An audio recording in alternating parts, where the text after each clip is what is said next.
갈라디아서 두 번째 시간입니다. 지도를 보시면 지난주에 우리가 말씀 묵상했던 것처럼 바울이 1차 선교 여행 때 선교했던 지역들이 갈라디아 지방이었습니다. 지금 터키에 있는 저 파란 원의 도시들이 갈라디아 지역의 도시들, 교회들입니다.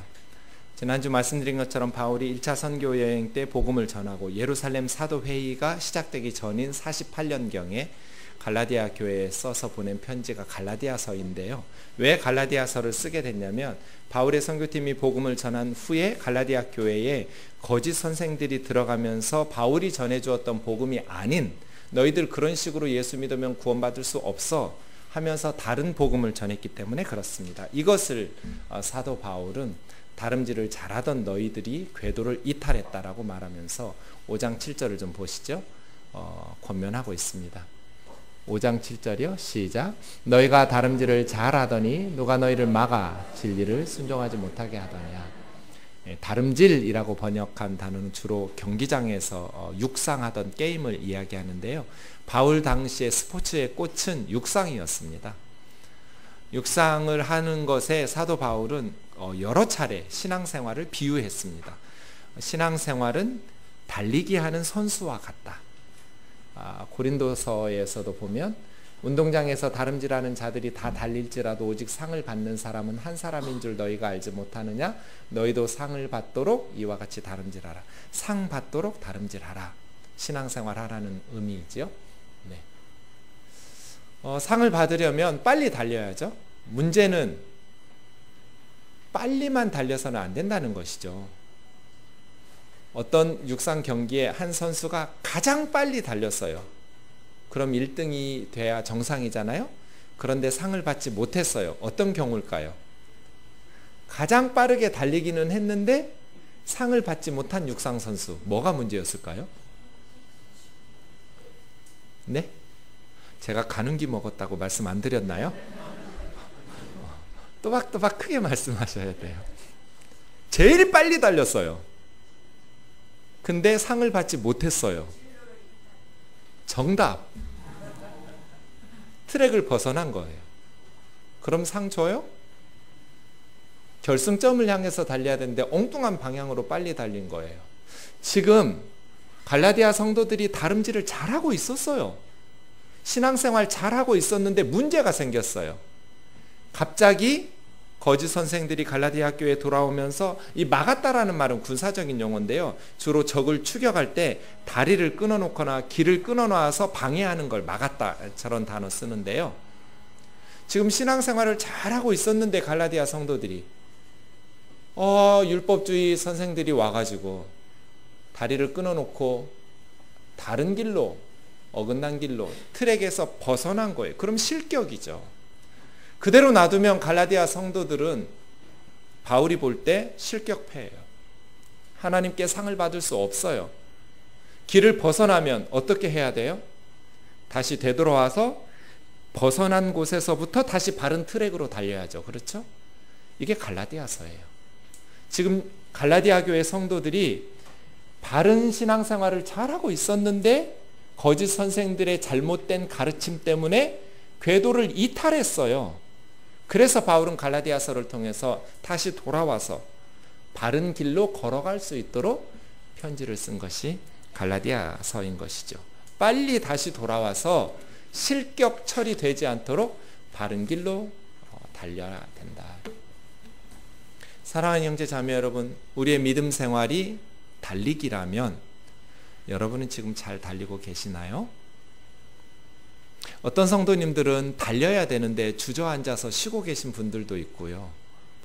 어떤 성도님들은 빠르게 열심히 달리시기는 하는데 잘못된 트랙을 벗어나서 잘못된 열심으로 신앙생활을 하고 계신 분도 계실 거예요.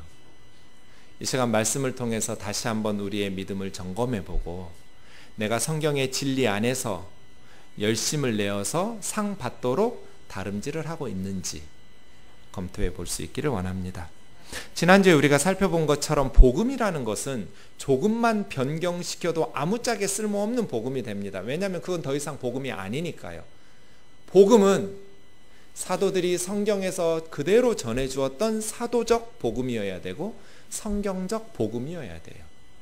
이 사도적 복음에 조금이라도 변경을 시키면 그 복음은 더 이상 복음이 아니에요.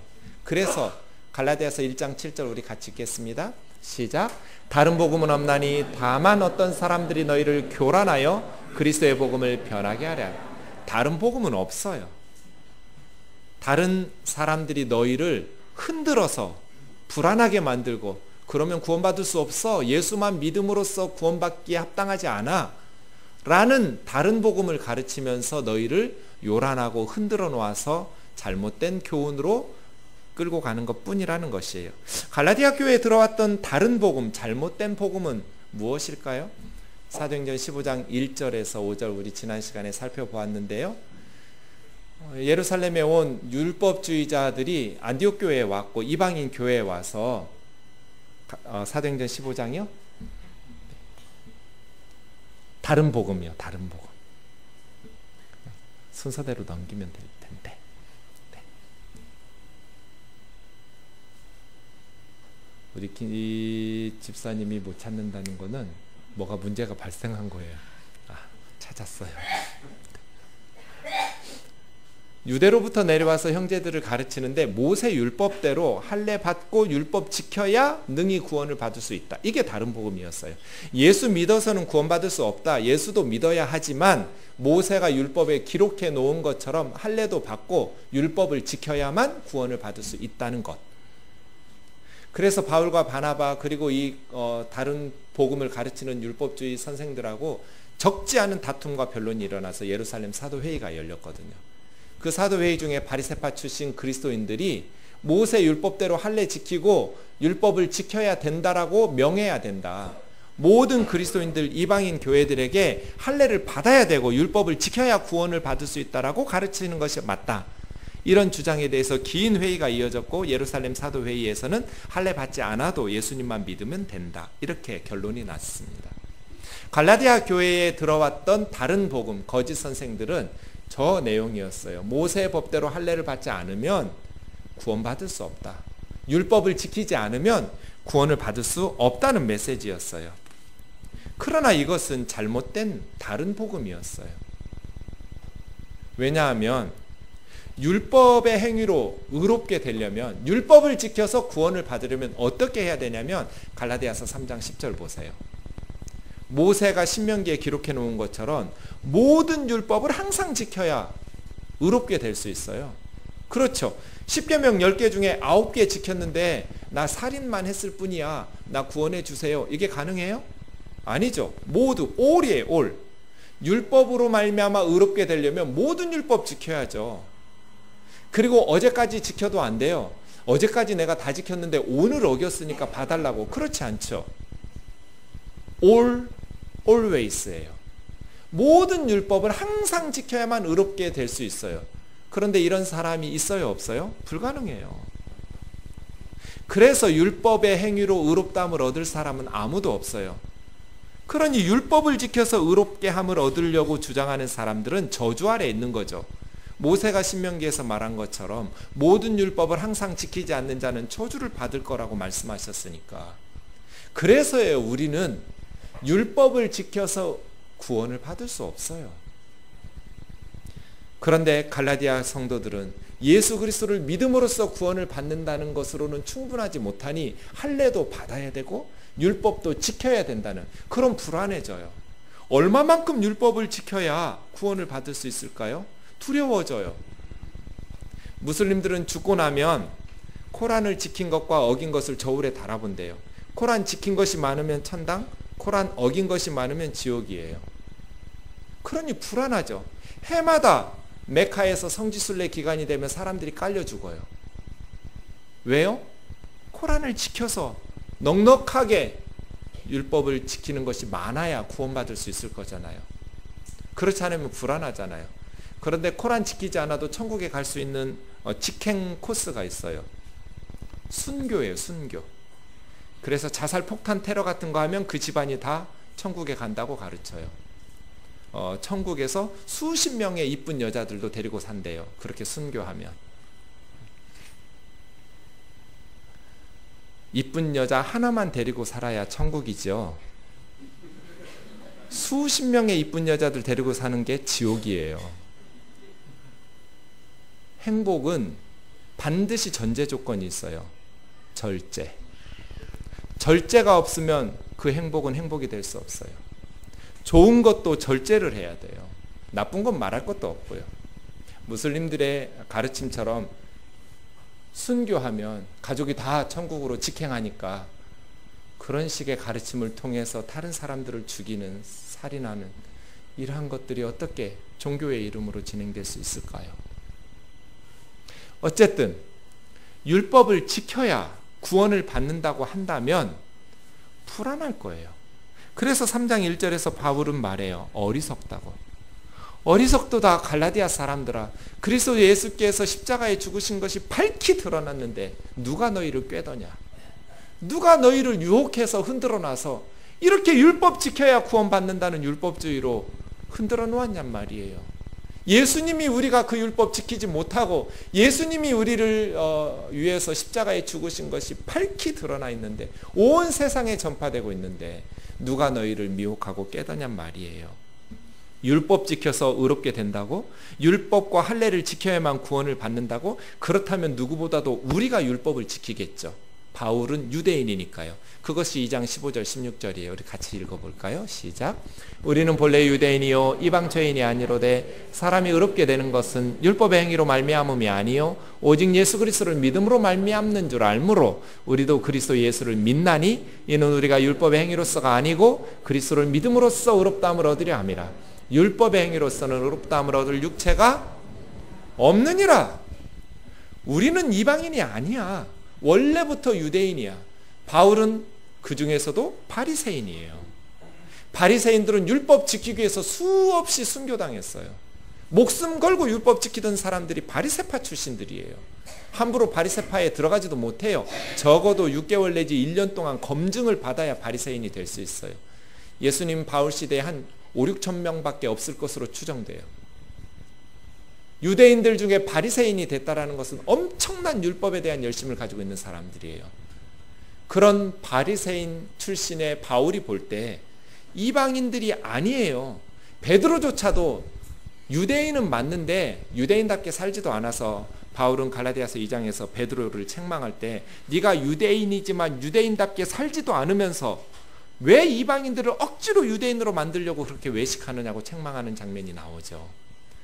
바리새파 출신의 바울이 볼 때 어부 출신 베드로는 율법대로 사는 것도 아니에요. 그건 유대인적 삶도 아니란 말이에요. 그만큼 바울은 정통 유대인이에요. 그렇게 수십 년 살아왔어요.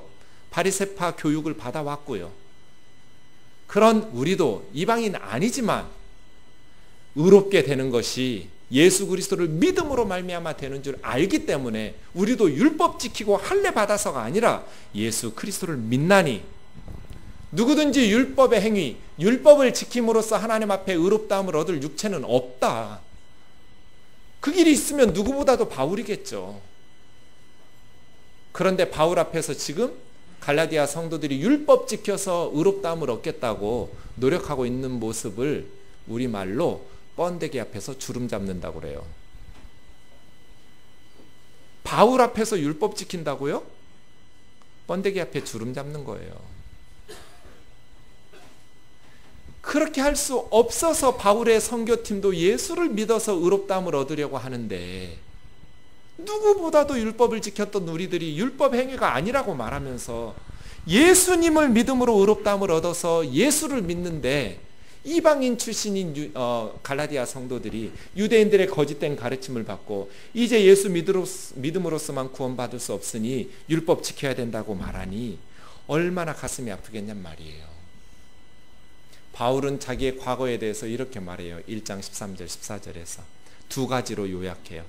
내가 예수님 믿기 전에 다메섹 도상에서 예수님 만나기 전에 하나님의 교회를 누구보다도 박해했던 사람, 그냥 적당히 유대교를 율법을 지킨 사람이 아니에요. 하나님의 교회를 박해해서 멸절시킬 만큼 열심을 가지고 박해했던 사람이 바울이에요.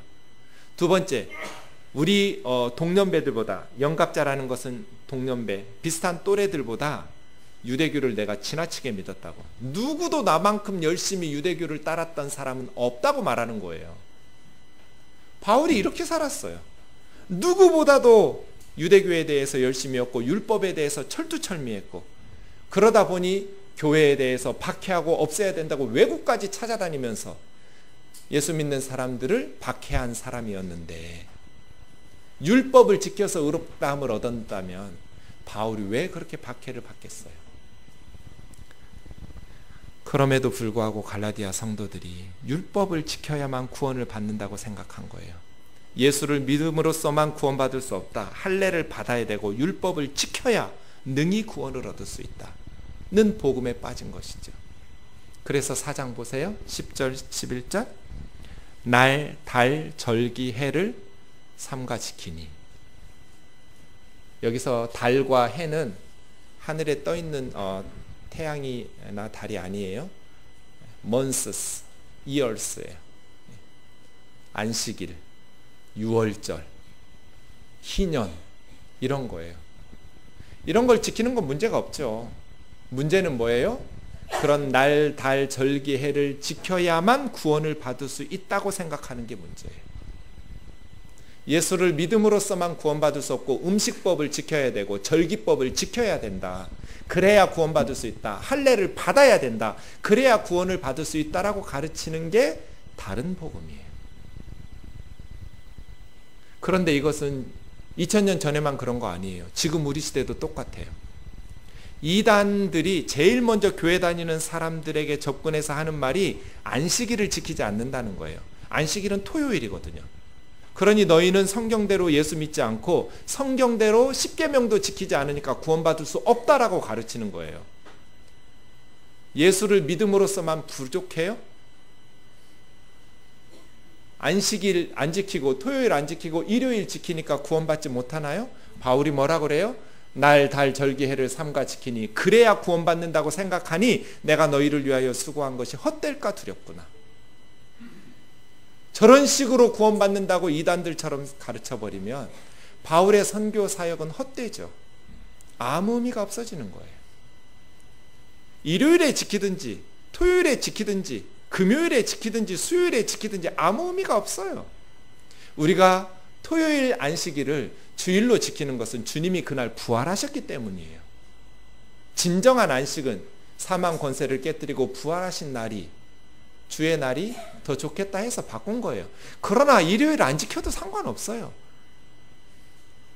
안식일 날짜 어겼다고 그래서 예수 믿었어도 너는 안식일 안 지켰으니 십계명 어겼으니 천국에 못 간다. 그렇게 하나님께서 우리를 지옥으로 보내지 않는단 말이에요. 날, 달, 절기, 해를 삼가 지켜야만 구원을 받을 수 있다라고 생각하는 것은 거짓 다른 복음이에요. 그런데도 수많은 그리스도인들이 이단에 빠져들죠.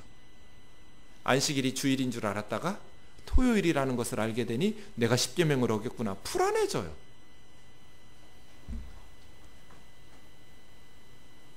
제가 언젠가 이단에 빠진 집사님에게 신방을 간 적이 있어요. 전에 섬기던 교회에서.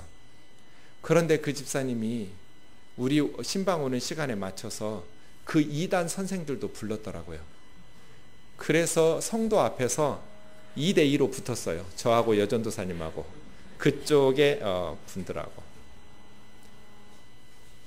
그런데 말이 안 통하는구나. 유월절을 지켜야만 구원받는데요. 그래서 제가 그랬어요. 유월절 지키는 거 어떻게 지키는 거냐고. 예수 믿는 거 말고 유월절을 어떻게 지키냐고. 유월절 떡과 포도주를 마시는 성찬식을 해야 된다는 거예요. 그게 유월절 지키는 거라고 말하더라고요. 그러면 병원에 입원한 사람이 호스로 음식을 공급받는다고 할 때 귀는 열려 있어서 복음을 듣고 예수님을 믿는데 그 사람은 떡과 포도주를 성찬식을 어떻게 하느냐고. 예수 믿어도 지옥 가냐고. 지옥 간대요. 그 호스로 떡과 포도주를 넣어줘야 된대요. 주님의 살과 피를 먹고 마셔야 된대요. 그래야 성경적으로 영생이 있다는 거예요. 근데 이런 문자적인 해석에 이 성도가 요지부동인 거예요. 이미 그쪽에 빠져가지고. 성경을 읽어보니 정말 내 몸과 내 피를 먹고 마시지 않으면 영생이 없다고 그랬잖아요. 성경에 문자적으로. 바로 밑에 믿는 것이라고 그렇게 예수님이 말씀하셨는데 어떻게 우리가 예수님의 몸을 먹고 피를 마셔요? 믿음으로. 믿으면 먹는 거예요. 예수님의 십자가의 대속적 죽으심을 믿을 때 우리가 주의 찢기신 몸과 살과 주의 흘리신 피를 먹고 마시는 거죠. 입으로 먹고 마시고 호스로 집어넣어서 먹여요? 줄게요? 그랬더니 그분이 얼마나 믿음이 좋은지. 영원한 생명이 중요합니까? 육신의 생명이 중요합니까? 호스로 먹고 영원한 생명을 얻어야지. 이런 식으로 말하니까 저는 믿음 없는 사람이 돼버렸어요. 이런 식으로 가르치는데도 유월절 지켜야 구원받아요? 안식일 지켜서 구원받아요? 어리석은 갈라디아 사람들아, 내가 너희를 위하여 수고한 것이 헛될까 두렵다. 그런데 문자주의적 성경 해석의 본뜻을 잃어버리고 문자주의적 해석에 얽매인 말씀을 제대로 모르는 한국교회 성도들이 너무나 많이 이단들에게 빠져 넘어가서 가슴 찢어지게 아파요. 사랑하는 형제 자매 여러분, 2000년 전에 갈라디아 교회 얘기가 아니에요. 지금 한국교회 얘기예요. 오직 예수 그리스도를 믿음으로 우리가 구원받기에 충분한 줄 믿으시기 바랍니다. 충분해요. 덧붙일 게 없어요. 거기에 안식일을 덧붙일 것도 없고 유월절을 덧붙일 것도 없고 음식법이든 절기법이든 그 어떤 것도 할례든 덧붙일 게 없어요. 예수님 믿으면 충분해요. 십자가의 강도가 안식일을 지켰어요. 유월절을 지켰어요. 죽어가면서. 십자가의 강도가 아무것도 주를 위해서 한 것이 없다고 말씀하지 마세요. 엄청 중요한 일을 했어요. 그냥 예수님 믿으면 천국에 갈 수 있다는 것을 우리에게 가르쳐 줬어요.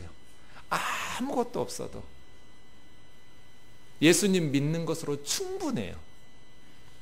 그래서예요. 오늘 본문 갈라디아서 5장 1절이 갈라디아서 전체의 요약 같아요. 시작. 그리스도께서 우리를 자유롭게 하시려고 자유를 주셨으니 그러므로 굳건하게 서서 다시는 종의 멍에를 매지 말라. 원문에 보면 자유를 주시려고가 첫 단어예요. 제가 원문의 순서를 써드리는 이유는 이게 강조되어 있기 때문이에요. 우리는 자유를 주셨으니까 두 번째 줄로 내려앉았지만 이게 첫 단어라고요. 바울은 요거 강조하고 싶은 거예요. 자유를 주시려고 우리에게 그리스도께서 자유롭게 하셨다. 예수님께서 왜 십자가에서 죽으셨어요? 우리에게 자유를 주시려고. 자유예요, 자유. 여러분 상상해 보세요. 여러분의 아이가 학교에 입학했는데 어떤 힘센 아이에게 맨날 두드러 맞고 돈 뺏기고 빵 셔틀 하면서 빵 사와하면 빵 사오고 음료수 사와하면 음료수 사오고 이렇게 학교 생활하고 있다면 부모가 어떻게 하겠어요? 가만히 있겠어요? 절대로 가만히 있지 않겠죠, 그죠? 우리 아이를 그렇게 노예처럼 종노릇하게 만든 녀석을 반드시 바로잡겠죠. 하나님은 어떠실까요? 하나님께서 복음으로 우리를 자유롭게 하셨어요. 그런데 거짓 선생들에게 들어가서 다시 종노릇하고 있어요, 성도들이. 그러니 바울이 안타까운 거죠. 예수님이 십자가에 죽으신 것으로 우리를 자유롭게 하시려고 죽으신 거다. 구원이라는 단어에게 가장 어울리는 단어는 자유거든요. 해방. 죄와 사망으로부터 자유. 하나님의 심판으로부터의 자유. 구원을 설명할 때 꼭 빠져서는 안 될 단어가 자유잖아요. 해방과 자유. 예수님은 우리를 자유롭게 하시려고 십자가에 그 몸을 버리셨는데 다시 노예가 되고 종노릇하면 어떡하냔 말이에요. 그런데 갈라디아 성도들이 자유를 지키기 위해서는 굳건하게 서야 돼요. 그 다음 보세요. 굳건하게 선다라는 말, 이것도 군사 용어예요. 적군들이 쳐들어올 때 그것을 막아내고 성을 지키기 위해서, 나라 지키기 위해서 힘을 모으는 그런 단어예요. 그리스도인들에게 주신 하나님의 자유는 선물이죠. 그러나 이 선물을 지키기 위해서는 굳건하게 서야 돼요. 왜냐하면 끊임없이 노예로 삼으려는 세력들이 있기 때문에 그래요. 어느 지역이든지 선교사들이 들어가서 복음을 전하면 비신화화가 이루어져요. 자유. 그동안 그곳에서 신격화되던 것들이 더 이상 신격화되지 않고 이건 신이 아니야. 종로로 타던 것에서부터 자유롭게 되죠. 성황당 나무나 어떤 돌이나 옆에 있는 나무하고 똑같아. 옆에 있는 돌하고 똑같아. 비신화화라고 그래요. 복음이 전파되면 그동안 그곳에서 사람들을 지배하고 있던 것으로부터 껍질이 벗겨지듯이 사라지고 사람들은 자유롭게 돼요. 복음은 자유거든요. 예수님께서 우리를 자유롭게 해요. 갈라디아 성도들에게 복음이 들어갔을 때 그동안 그들을 지배하고 있었던 우상의 노예됨에서 자유로워졌어요. 예수님 안에서 갈라디아 성도들이 자유로워졌단 말이에요. 예수 믿으면 이런 자유를 만끽하죠. 전에 살던 집으로 제가 이사할 때 이 벽에다가 이렇게 벽걸이 시계를 박으면 좋겠더라고요. 그래서 못질을 하려고 이렇게 못을 찾아서 하는데 옆에 아저씨 아줌마들이 깜짝 놀라면서 이삿짐 나르는 아저씨들이 안 된다고, 이사하는 날 못 박으면 안 된다고 제 망치를 뺏는 거예요. 제가 뭐라고 그럴게요? 내가 목사예요. 주세요 하고 꽝꽝 박았죠. 큰일 났다고. 큰일 나긴 뭐 큰일 나요. 아무 일도 없었어요.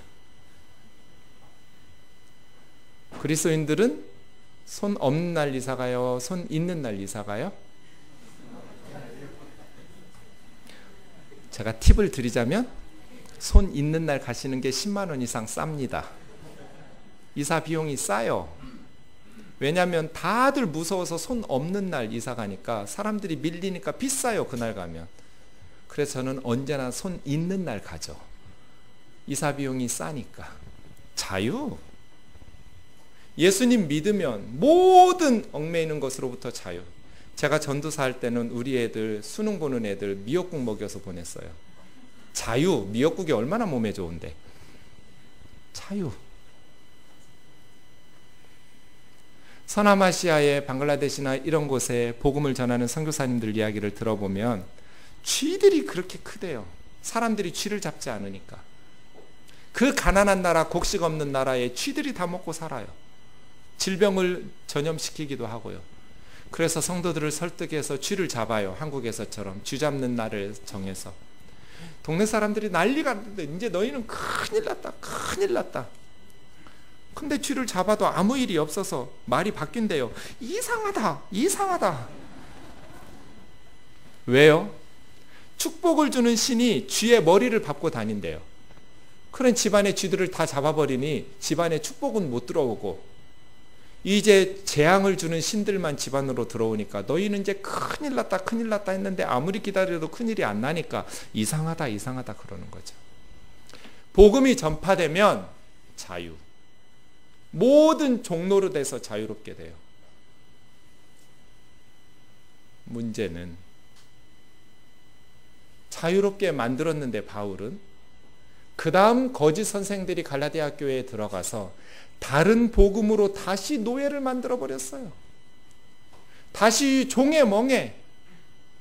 유대인들은 율법을 지는 것을 멍에를 진다고 생각했어요. 율법의 멍에. 율법의 종로로 탄다고. 그런데 바울은 그것은 율법의 멍에가 아니라 노예의 멍에라고, 황소처럼 종이 되는 거라고 가르쳤어요. 복음으로 자유롭게 만들어 놨더니 다시 이 사람들이 노예가 되어버렸어요. 이걸 기독교적 신화화라고 그래요. 복음이 전해지고 선교가 시작되니까 자유롭게 되었는데 이제는 기독교라는 방식의 우상숭배가 시작되는 거예요. 보통 세 가지예요. 첫 번째, 장소의 우상. 다시 이제 기독교식의 장소가 거룩해진 장소가 생겨요. 저희 시골 모교회에 제가 어릴 때, 우리는 천장이 낮아서 그렇지 못하는데 높은 곳 대강대상이라고 하고요. 그 앞에 낮은 소강대상, 성찬상이 있었어요. 목사님은 언제나 대강대상에서 설교하시죠. 대강대상에는 여자들은 못 올라가요. 아이들도 못 올라가요. 올라갈 수 있는 부류는 목사님과 장로님들, 대표 기도하실 때만 올라가요. 안수 집사님, 권사님들은 다 소강대상 앞에서 기도하세요. 어쩌다가 아이들이 모르고 실수로 대강대상에 올라가면 어른들한테 혼이 났어요. 거기 올라가면 안 된다고. 거룩한 곳인데 어느 날 내가 성탄절 연극 연습하면서 깜짝 놀랐어요. 세상에 그 거룩한 땅에 쥐똥들이 있는 거예요. 아, 쥐들은 올라가는데 나는 못 올라가는구나. 많은 그리스도인들이 자유를 누리지 못해요. 장소적 우상이 있어요. 교회 성전이라고 말하고 예배당을, 예배처소를 하나님의 집이라고 말하면서 그 중에서도 말씀 전하는 요거 거룩한 곳이라고. 우리가 성전이에요. 이것이 신약 성경의 가르침이잖아요. 우리 안에 하나님이 계시고 성령이 계시잖아요. 그리스도인들이 성전이에요. 그래서 그리스도인이 가는 곳마다 성전이에요. 우리가 회사에 가면 회사가 예배당이고, 우리가 집에서 예배하고 찬송하면 우리 집이 예배당이고, 거기가 성전이에요. 성도가 가는 곳마다 거룩한 땅이 돼요. 성전은 없어요. 예수 믿는 성도들이 성전이어서 성도들이 가는 곳마다 거룩한 땅이 돼요. 그래서 우리는 기독교식의 또 다른 장소의 우상을 철폐해야 돼요. 두 번째 기독교식 신화화하는 우상은 시간이에요. 시간. 주일을 거룩하다고 그래요. 월요일부터 토요일은요, 주일과는 다른. 그렇잖아요. 잠시 전에 사도 바울이 말했듯이 날, 달, 절기, 해를 삼가 지켜야만 거룩하다고 생각하는 건 어리석은 일이에요. 아무 의미가 없어요. 말씀드린 것처럼 주일에 우리가 예배드리는 것은 그날 주님께서 부활하셨기 때문이에요. 사도들이 토요일에서 주일로 바꾸는데 전혀 망설임이 없었어요. 그게 중요한 게 아니니까요. 예수 그리스도를 믿는 게 중요하니까요. 그러나 그리스도인들은 일요일에만, 주일에만 더 특별한 의미가 있는 것처럼 가르쳐요. 시간의 우상이에요. 자유. 세 번째 우상은 사람이에요. 보통 담임 목사죠. 목사님만 거룩해요. 신격화하듯이.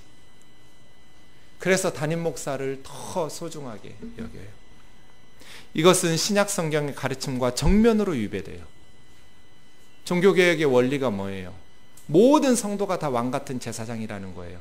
목사는 평신도지 사제가 아니에요. 기독교에는 사제가 없어요. 제사장이 없어요. 모두 제사장인데요. 모든 구원받은 성도는 다 왕같은 제사장이어서 우리 모두가 다 하나님의 백성이고 다 왕같은 제사장이고 맡은 역할만 다를 뿐. 뭐가 달라요? 하나님께서 목사는 특별히 더 사랑하세요? 그렇지 않아요.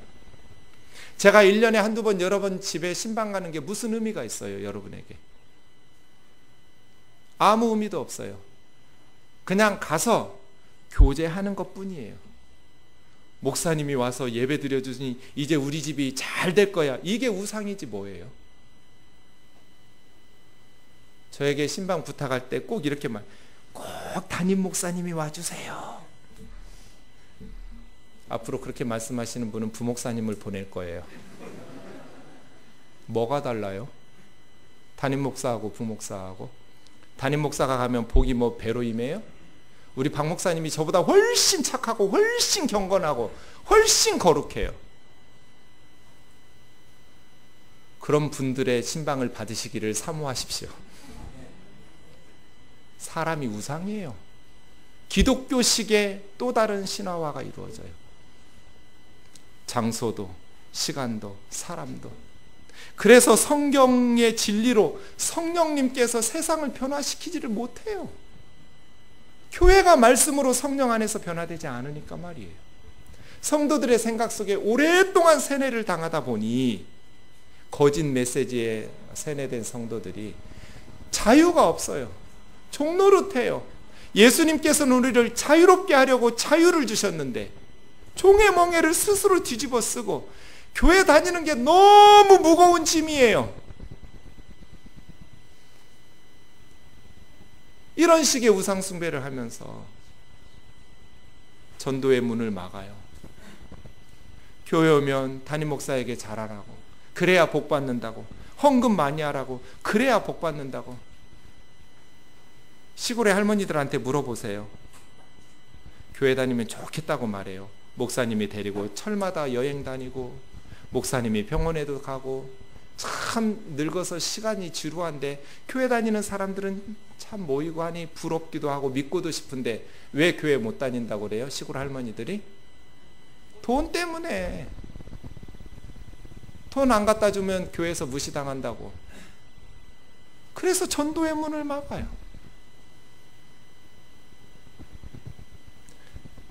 무거운 짐들.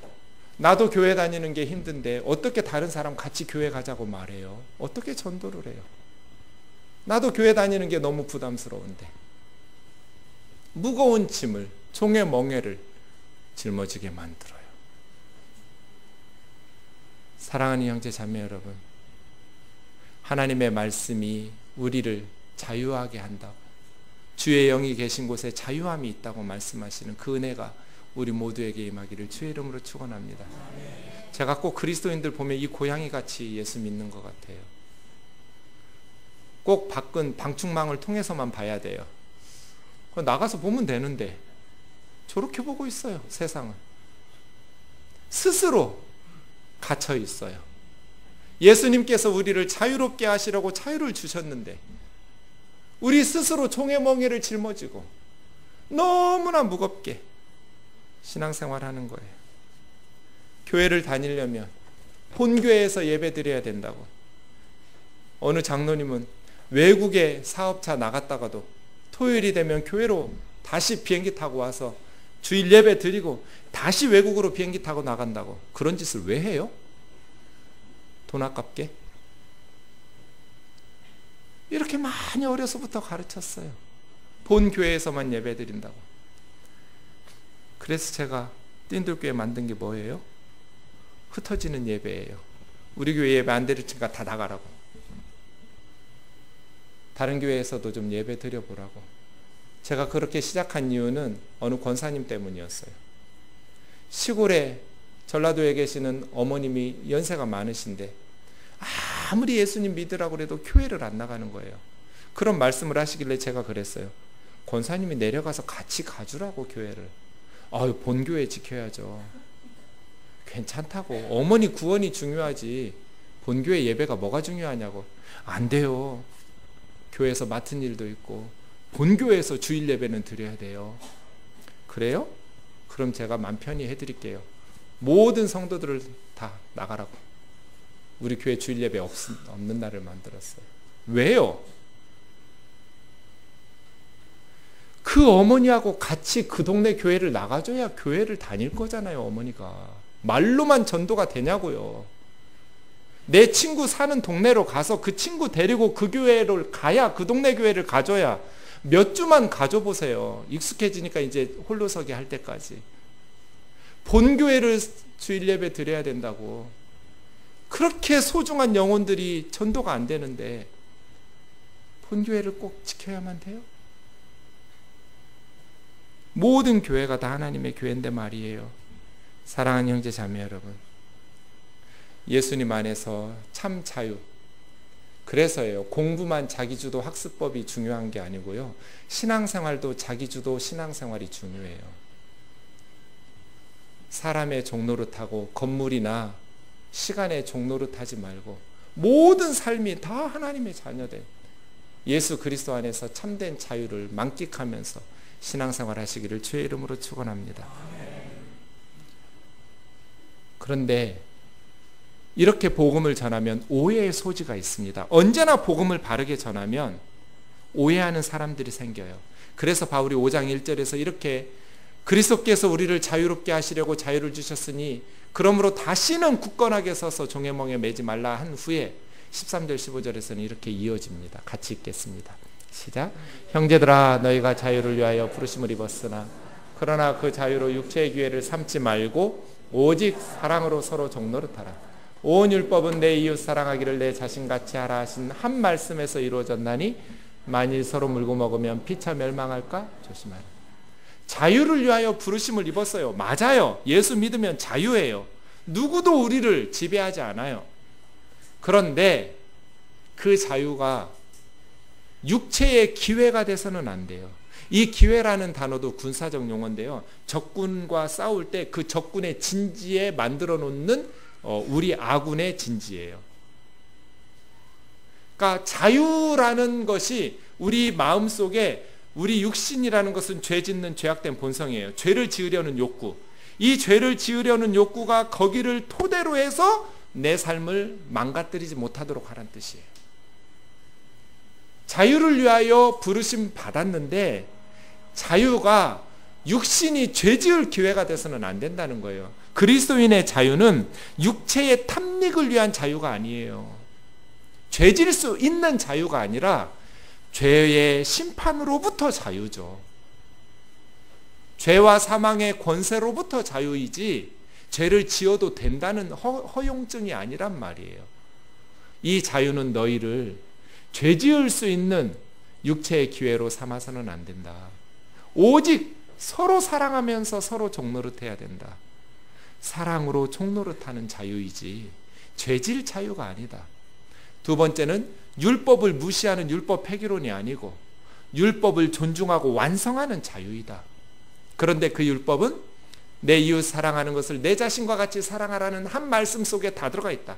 613가지 율법이 내 이웃을 내 몸과 같이 사랑하라는 말씀 속에 다 들어가 있어요. 이웃을 사랑하는데 거짓말하겠어요? 살인을 하겠어요? 간음을 하겠어요? 내 몸과 같이 사랑하는 사람에게 못된 죄를 짓겠냔 말이에요. 율법은 그래서 이 한 말씀 속에 다 들어가 있어요. 그리고 율법은 상대방을 착취하는 게 아니다. 물고 뜯으면 피차에 멸망할까 조심해라. 이 자유는, 그리스도인의 자유는 다른 사람을 착취하고 괴롭히는 자유가 아니라는 거예요.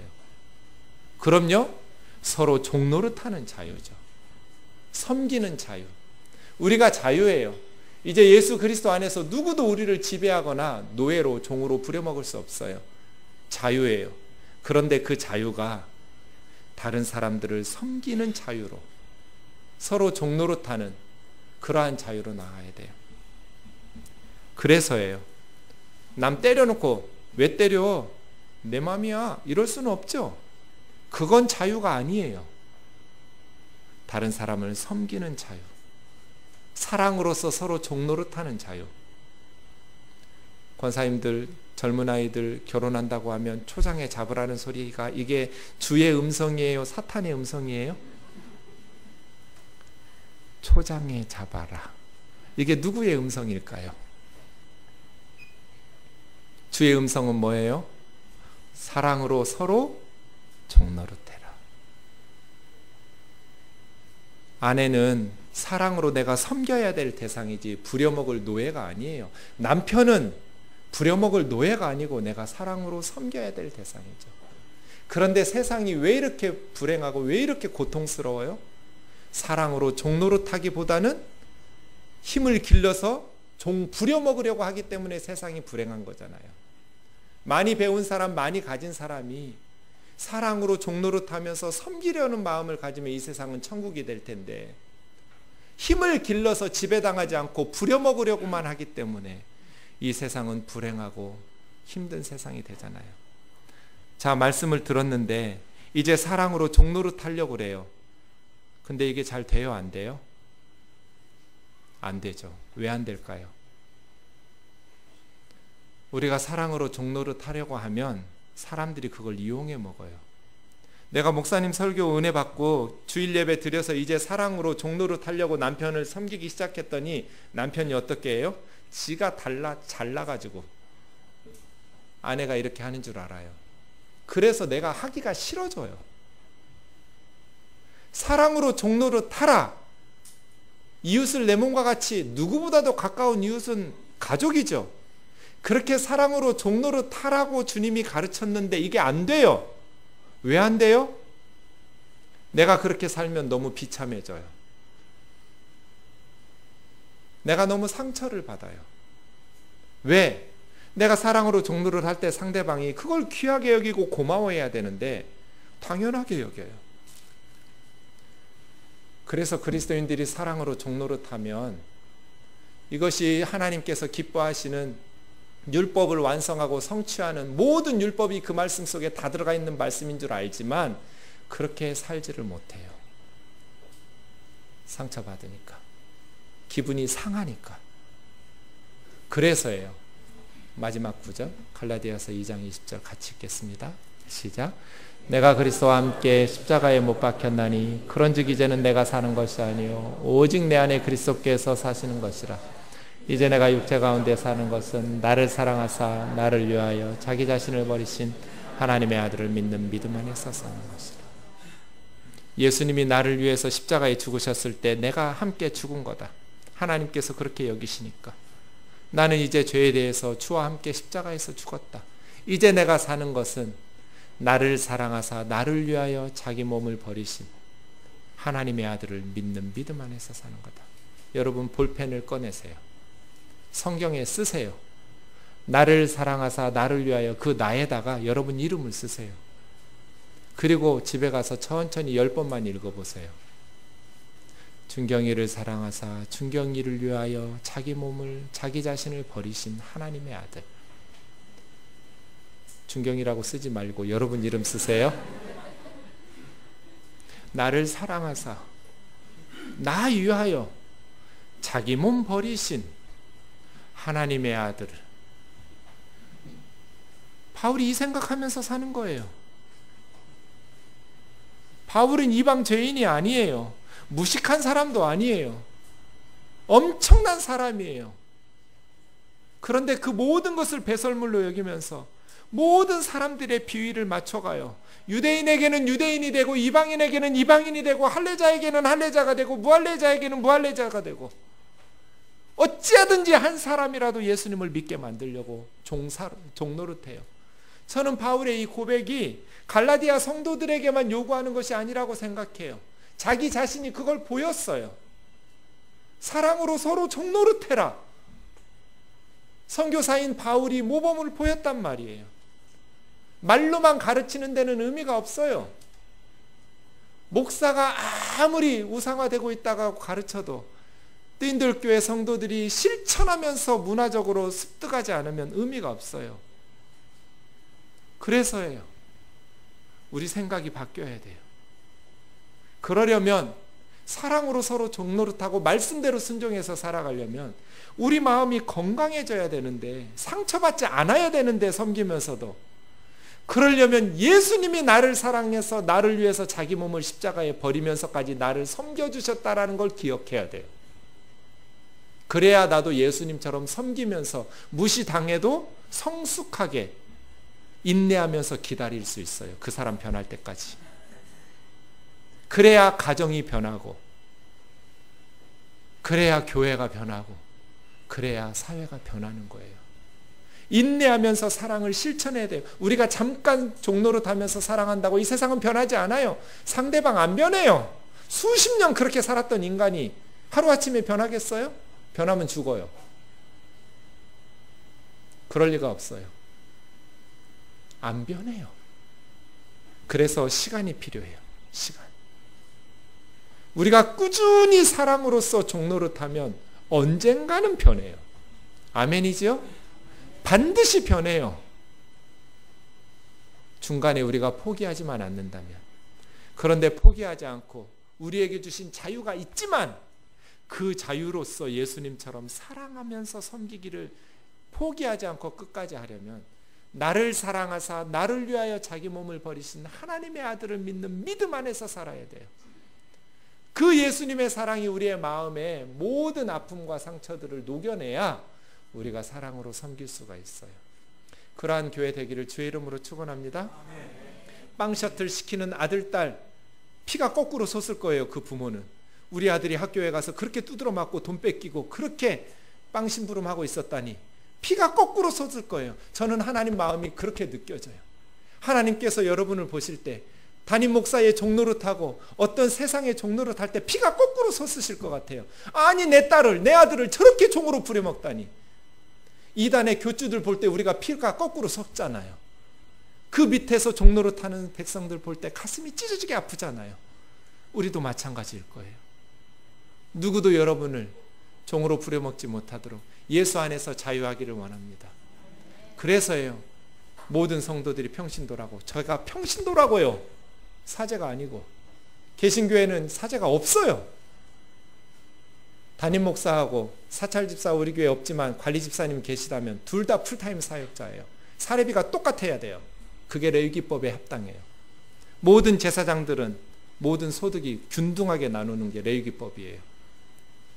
물론 목회 활동비는 달라야죠. 제가 더 많이 쓰겠죠. 사역비는. 그러나 목사 아들은 등록금이 더 비싸고 부목사 아들은 더 싼 것도 아니잖아요. 생활비나 사역비 외에 생활비나 사례비는 같아야죠. 호봉이 다르니까 다를 수는 있지만 기본 정신은 출발은 똑같아야 돼요. 왜요? 우리는 제사장이 없어요. 모든 성도가 다 제사장이니까요. 담임 목사가 신격화되면 안 돼요. 그렇게 목사 밑에서 목사가 안수기도 하기 위해서 수백만 원, 수천만 원씩 갖다 드리는 그게 제정신이냔 말이에요. 한국교회가. 그렇게 교회를 부패시키고 타락시키고 우리가 어떻게 주님 앞에 부끄러워서 쓰시려고 그래요. 그런데 여전히 우리 마음속에 노예 근성이 있어요. 노예 근성이. 두려움이 있어요. 두려움이. 사랑하는 형제 자매 여러분, 그리스도 예수 안에서 참 자유하시고 그 자유로서 죄짓지 말고 다른 사람을 섬겨주는 성숙함으로 이 땅을 변화시킬 수 있기를 주의 이름으로 축원합니다. 뜨인돌 찬